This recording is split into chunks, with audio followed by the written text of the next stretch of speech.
Olá, meus amigos! Estamos aqui para mais um Papo Medcode que eu, Dr. Guilherme Almeida e o Dr. Áureo do Carmo estaremos falando sobre um tema de grande relevância médica. O tema hoje é insuficiência respiratória. A insuficiência respiratória é um tema que todos os médicos deveriam dominar, né? Pelo menos no ambiente de emergência, no ambiente de CTI, um dos carros-chefe aí, talvez, na abordagem, no atendimento ao paciente. E dentro da medicina, certamente, é um dos temas mais importantes que nós temos. E aí, Áureo, o que você tem a falar aí sobre insuficiência respiratória? O que você acha? Então, boa noite, meu amigo, boa noite a todos. A insuficiência respiratória é um dos temas relativamente comuns dentro de terapia intensiva e um tema que a gente, durante a pandemia, né, foi um tema recorrente, né? A gente passou por isso aí com a infecção respiratória aí pela Covid, né? E um tema de grande importância no nosso dia a dia, certamente, né? E um tema de muita confusão, né? Muita gente não sabe diferenciar, né? Então, você considera, uma pergunta daquelas tipo quiz, insuficiência respiratória é o carro-chefe do atendimento emergencial? Você acha? Eu acho que é um dos carros-chefe. Não sei se é o carro-chefe. Certamente na época da Covid foi, né?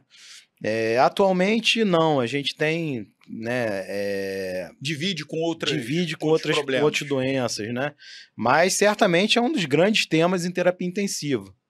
E a gente vai falar, né, ainda vai definir isso melhor, mas é muito bom a gente diferenciar respiração de ventilação. Com certeza. Né? E vamos começar definindo insuficiência respiratória. Então eu vou começar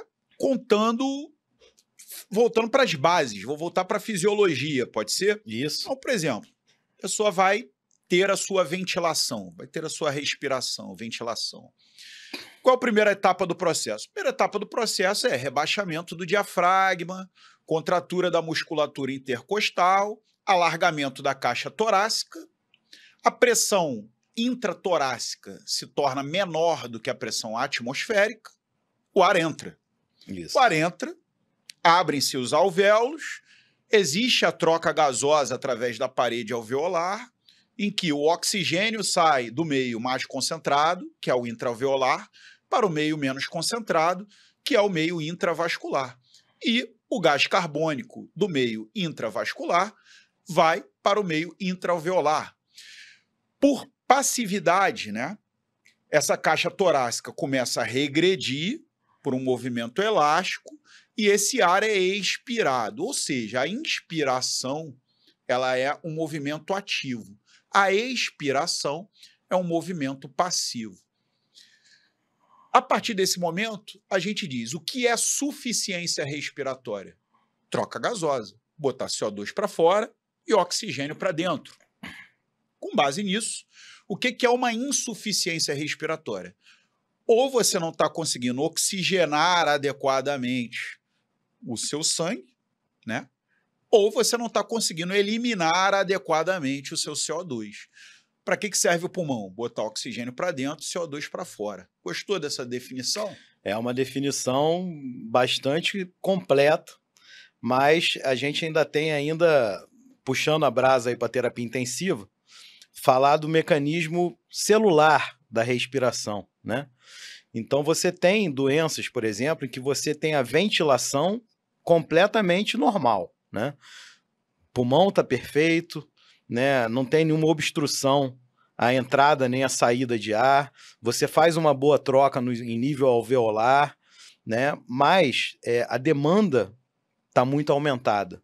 Por exemplo, quando você tem uma infecção, não necessariamente respiratória, quando você tem uma sepse urinária, por exemplo, né? Uma infecção urinária com uma repercussão sistêmica. Então, na verdade, você tem um problema celular, né? E aí, essa é a grande diferença para mim, né, da ventilação e da respiração. Então, quando você fala de sistema respiratório, na verdade, você não fala de sistema respiratório. Fala em vários níveis, né? Quer ver uma situação em que eu geralmente coloco para os meus alunos que isso que você está discutindo fica até mais claro? Eu falo para os meus alunos, por exemplo, com base nessa fisiologia que a gente acabou de falar, pensa num indivíduo que está em Potosí, 4.000 metros de altitude. Lá, a pressão de oxigênio, né? Na verdade, a rarefação do ar, o ar é mais rarefeito, e a quantidade de oxigênio respirado, inalado, é menor. Esse indivíduo pode ser caracterizado como uma insuficiência respiratória, dependendo do caso. Está lá no Himalaia, 8.000 metros de altitude, dispneico, ataque dispneico. Sim, sim. Então, um ponto de causa de insuficiência respiratória: escassez de oxigênio no ambiente. Isso é um ponto. 2, o indivíduo está num almoço chique ou no jantar chique e se engasgou com um camarão. E o camarão está lá na glote do indivíduo. Causando uma obstrução respiratória. Causando uma obstrução respiratória. Esse indivíduo está em insuficiência respiratória? Sim. Sim. De causa obstrutiva. Outra coisa, esse indivíduo tem um edema agudo de pulmão, ou então se afogou, está com líquido dentro do alvéolo. Ele vai conseguir fazer troca adequadamente? Não. Ele está em insuficiência respiratória? Sim. Esse indivíduo era um jateador de areia e teve silicose e está com fibrose extensa naquele tecido pulmonar. Ele tem um problema na parede de troca. Ele está em insuficiência respiratória? Sim. Esse indivíduo teve um TEP e ele não tem uma perfusão adequada daquele alvéolo. Ele está em insuficiência respiratória? Sim. Esse indivíduo tem anemia e ele não tem hemoglobina para carregar adequadamente aquele oxigênio para os tecidos. Ele está em insuficiência respiratória? Sim. Sim. E por causas extrapulmonares. Causas extrapulmonares. Esse indivíduo tem uma doença mitocondrial, uma intoxicação, uma toxina mitocondrial, cianeto, por exemplo. Esse indivíduo está em insuficiência respiratória? Sim. Sim. Então, quando eu passo desses degraus, desde lá do oxigênio inalado, descendo por toda a fisiologia pulmonar, passando pela fisiologia cardiocirculatória, chegando na célula, chegando na célula, exatamente, você consegue definir o que é uma insuficiência respiratória. Então isso é respiração. É muito mais do que a ventilação. Tudo bem que a maioria absoluta das causas de insuficiência respiratória são ventilatórias. E que muitas vezes são ventilatórias e nem são pulmonares. Pode ser obstrutiva, pode ser causa neurológica. O cara tem uma crise de asma, por exemplo. Guillain-Barré. Guillain-Barré, que é muscular. Quando você mete lá um curare no cara lá. Exatamente. Curariza, faz uma paralisia neuromuscular naquele indivíduo. É isso aí. Né? Então, com base todas essas etapas, agora a gente pode até discutir insuficiência respiratória em vários níveis, exatamente, né? Podendo, inclusive, falar das propedêuticas e tratamentos e etc, né? Certo. Então, por exemplo, vamos começar de baixo para cima, né? Então, nessas dificuldades, por exemplo, na sepse, em que você tem uma demanda aumentada, né? O que você pode fazer para melhorar isso dentro desse ambiente? Como é que você trata esse paciente que tem esse tipo de insuficiência respiratória? Assim, na propedêutica, né, propriamente dito, no início de tudo, a gente tem que tentar procurar onde está o problema, como sempre, né? Então, o primeiro exame que a gente lança a mão em terapia intensiva, na emergência, muitas das vezes, é de uma gasometria arterial. Né? É um exame que vai mostrar para você, por exemplo, como é que está a concentração, a pressão de gás carbônico no sangue, como é que está a pressão de oxigênio, né? Como é que está a saturação de oxigênio. Então, isso você vai conseguir direcionar para algumas causas, né? Você pode ver numa gasometria arterial, por exemplo, se o paciente está hipoxêmico, né? Então, o paciente ele pode estar hipoxêmico e isso é a causa da insuficiência respiratória. É um paciente que, por algum motivo ali, né, teve uma diminuição do nível de consciência, uma intoxicação por benzodiazepínico, vamos dizer. Né? Em geral, esse paciente está hipoxêmico. Michael Jackson ele morreu intoxicado por Propofol. Né? O Propofol ele é um sedativo que deprime o centro respiratório em nível cerebral, bulbo. Né? E aí você, com a inibição do centro respiratório, você não tem o estímulo cerebral para providenciar, para gerar toda essa mecânica que você falou aí, né? O drive. Do diafragma, dos pulmões, da hematose, da musculatura intercostal, então, talvez etc. quando você faz uma avaliação de um paciente de insuficiência respiratória, vale você passar por todas essas etapas da fisiologia e recapitular. Será Com que está entrando certeza. oxigênio Lógico. adequado? A primeira coisa, antes do exame complementar, vem isso, né? Vem procurar isso. Tá entrando não tem nenhuma causa oxigênio obstrutiva, Você não está entrando oxigênio adequado e você pode até aumentar a fração inspirada de oxigênio. Isso, Tá uma oxigenoterapia suplementar nesse paciente. isso. Mas você quer falar especificamente da gasometria nesse momento? Você reconheceu que o paciente está em insuficiência respiratória. Tá ataque dispneico, muitas vezes pode estar cianótico, com cianose central, né? E aí você vai lá e faz a gasometria. Então, vamos falar da gasometria um pouco antes da gente ir para o tratamento em si. Uhum. Quando que você recomenda uma gasometria? Que tipo de paciente você fala assim, não, esse paciente vai ter que fazer uma gasometria? Todo Chegou paciente, no CTI, por exemplo. Todo paciente em insuficiência respiratória, na minha opinião, merece uma gasometria. Se ele está em insuficiência respiratória, você tem que... É um paciente grave, é um paciente vermelho, vamos dizer assim, né? Que você classifica lá como vermelho, né? Não é um paciente que está com uma tossezinha, não. Paciente em insuficiência respiratória, né? Então a gasometria eu faço sempre. E quais são os padrões que você detecta na gasometria importantes para a insuficiência respiratória? Primeiro você tem que ver como é que está o oxigênio. Então é um paciente hipoxêmico, você vai ter uma visão. Paciente hipoxêmico, obviamente, ele precisa de oxigênio. Se ele está hipoxêmico, você confirmou, ele está em insuficiência respiratória. Exatamente. O objetivo não. A função pulmonar é botar oxigênio para dentro e tirar o gás. Exatamente. Se ele está hipoxêmico, ele tem uma insuficiência respiratória. Tem uma falência desse mecanismo, né? De nível ventilatório. De nível ventilatório.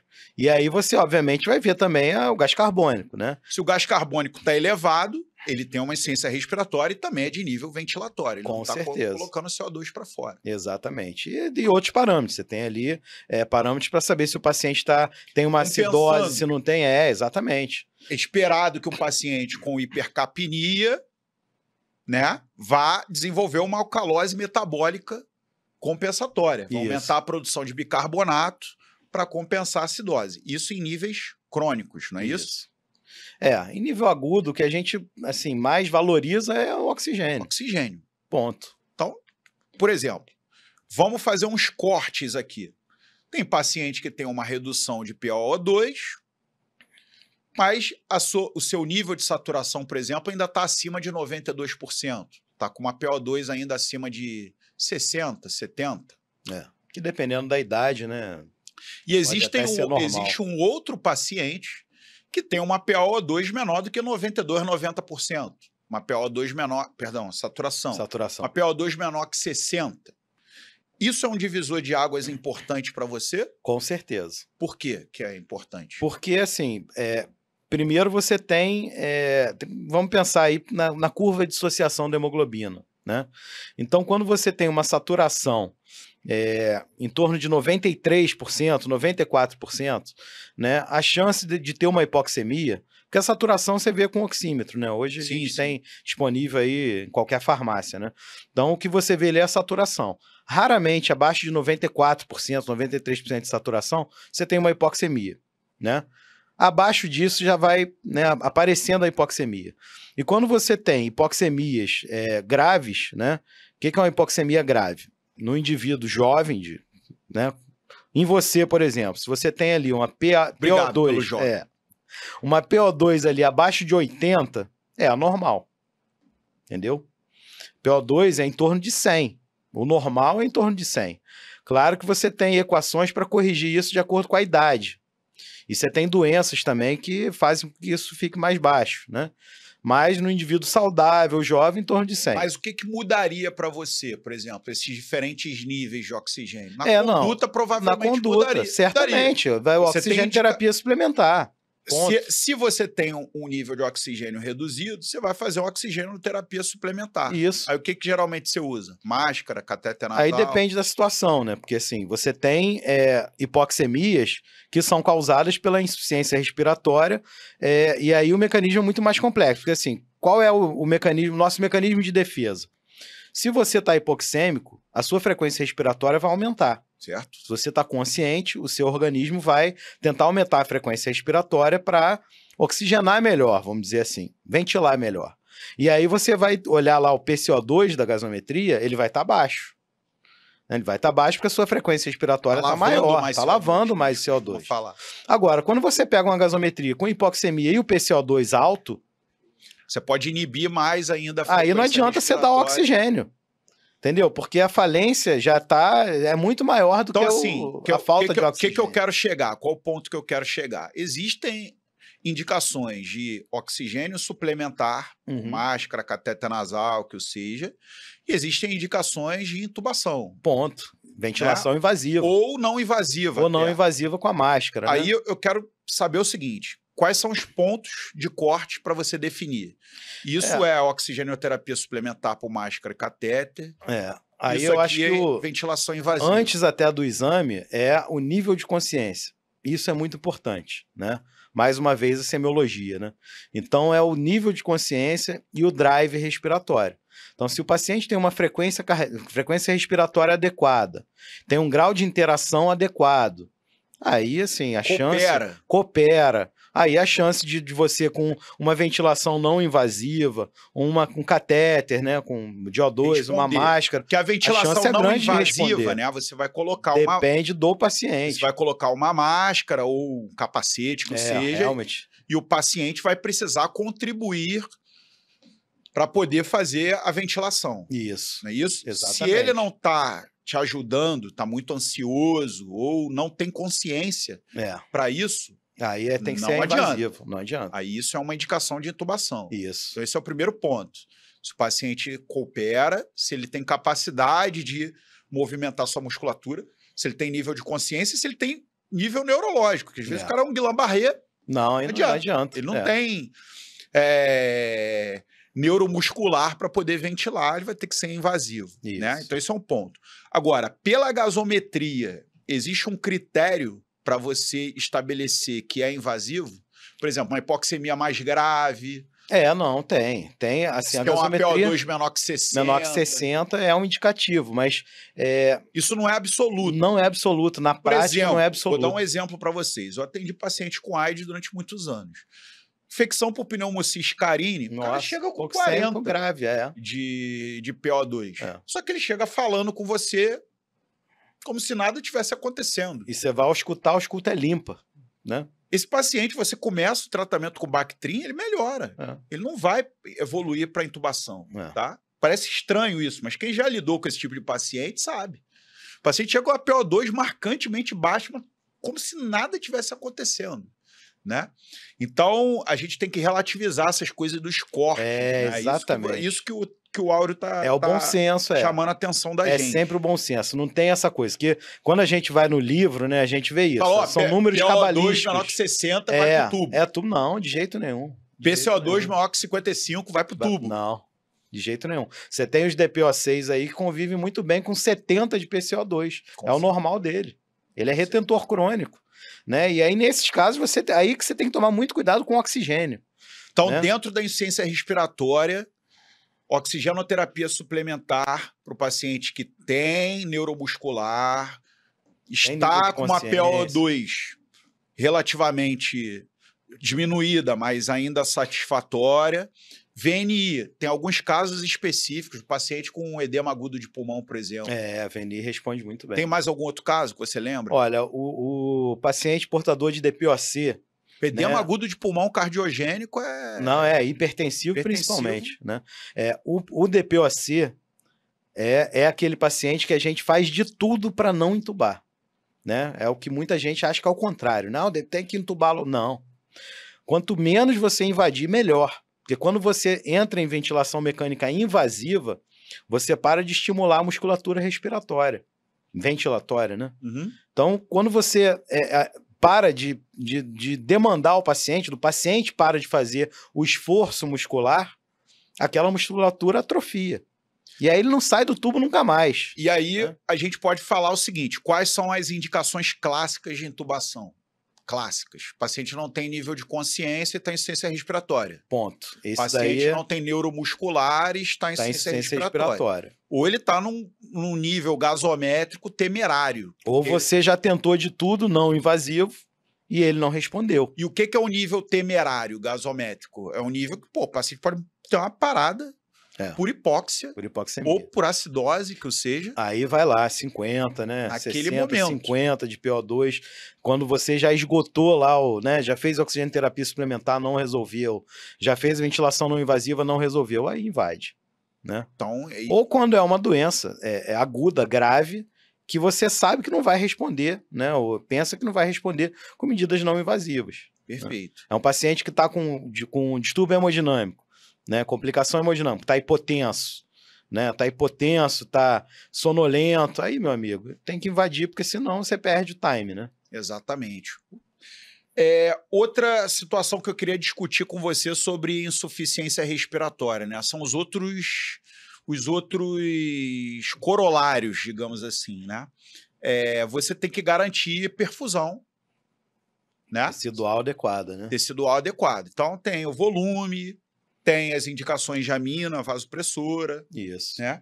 Tem as indicações de antibiótico, caso o paciente tenha um foco infeccioso. Suspeito ou ativo, ou confirmado, diagnosticado, tem que coletar culturas. Exatamente. Não é Começar isso? precocemente o antibiótico. 1 hora, né? O preconizado é 1 hora. Se o paciente tem sepse grave, choque séptico, né? Ou suspeita, né? De E infecção. a cada atraso de 1 hora é 7% de mortalidade. 7% de mortalidade, exatamente. E lactato, o que você tem a dizer assim? O lactato é mais um dado que pode te ajudar, né? O lactato aumentado significa morte celular. Pura e simplesmente. Então, você pode ter uma disfunção... Metabolismo anaeróbio, metabolismo quer dizer, não está anaeróbio. usando oxigênio.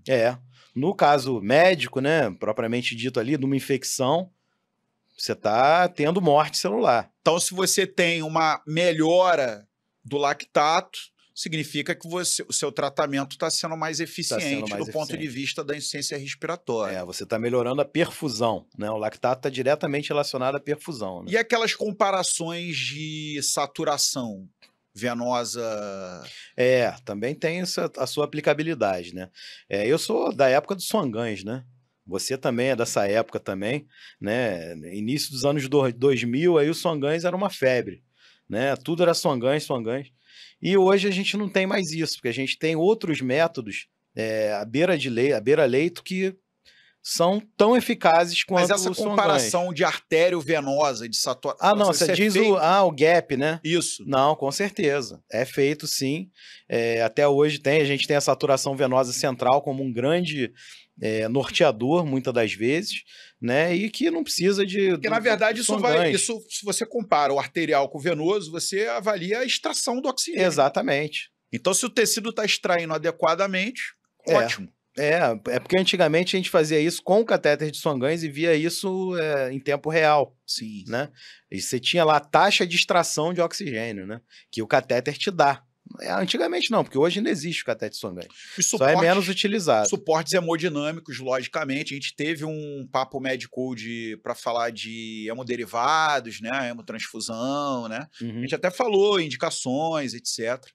Né? Nesse tipo de paciente também é super importante, né? Não é só você dar o oxigênio, você tem que ter o carreador ali também. Não, exatamente. Além da hemodinâmica, você tem que ter hemoglobina. Acho que assim, o grande protótipo, né, da insuficiência respiratória, por incrível que pareça, para mim é a sepse. Né? Porque a sepse ela envolve a respiração como um todo, não só a ventilação. Todos os níveis, né? Não só a extração do oxigênio pelo tecido, a sepse tem alterações hematológicas, exatamente. coagulação intravascular, até falência medular, né, dependendo do tempo de sepse. Tem alterações vasculares, né, de vasodilatação, aumento da permeabilidade capilar, perda de líquido para o terceiro espaço, inclusive perda de líquido para o terceiro espaço no pulmão. Capilarite disseminada. Gerando problemas de troca, de difusão por presença de líquido dentro do pulmão. Né? Alterações neurológicas, diminuição do nível de Sepsis é uma especialidade Então, assim, hoje. todos aqui só não interferem no oxigênio do ar, né?